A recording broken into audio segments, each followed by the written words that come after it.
kasi nakita sa scan sa scanner dati na nahiram natin, wala na. Dito talaga pinakasunto nito. Pinakaluan palagi na tayo hanggang sa yan. So dahil na-search natin na may bukas dito, spoke. May spoke yun, no? Hindi kasi yan. Hindi na klasa nakita yan. Hindi ko kasi spoke niya yan, nandito sa harapan. Ito yung pinakabutas niya. So dinaan doon sa ilalim. Pero ito yung exit niya, kumbaga. I-detect natin para ano tayo, gamit ang locator.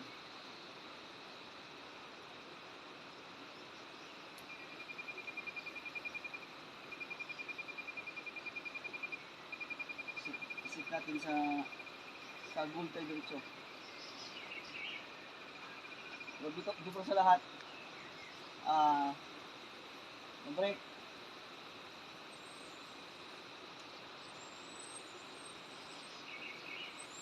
Mag-break, ito yung biscuit.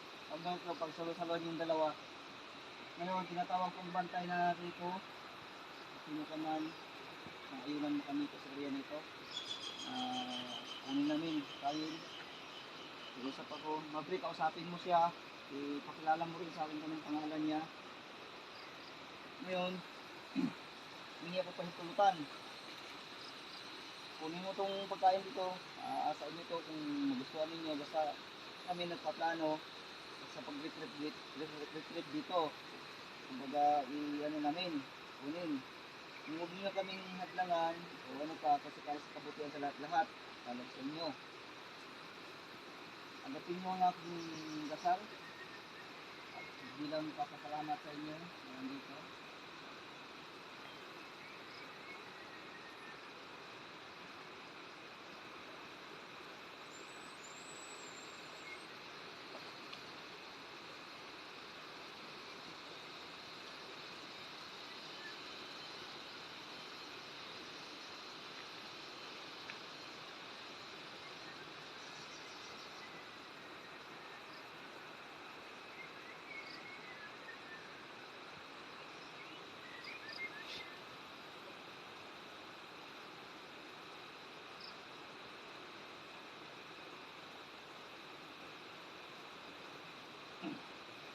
Yung itis natin, napakain natin ng dasal.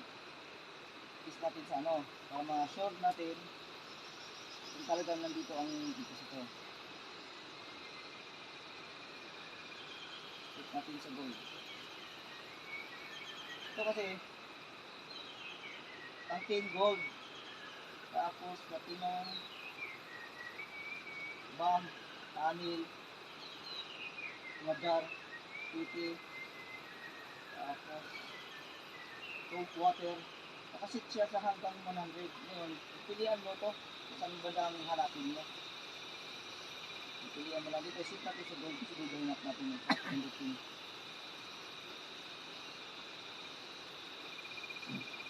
Ikalagrit mo na. Ito nga, ikalagrit mo na para makahagap siya ng ayon sa paligid.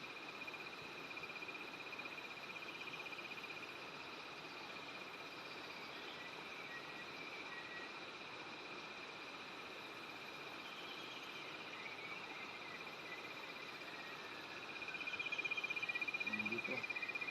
Ayan, dito area.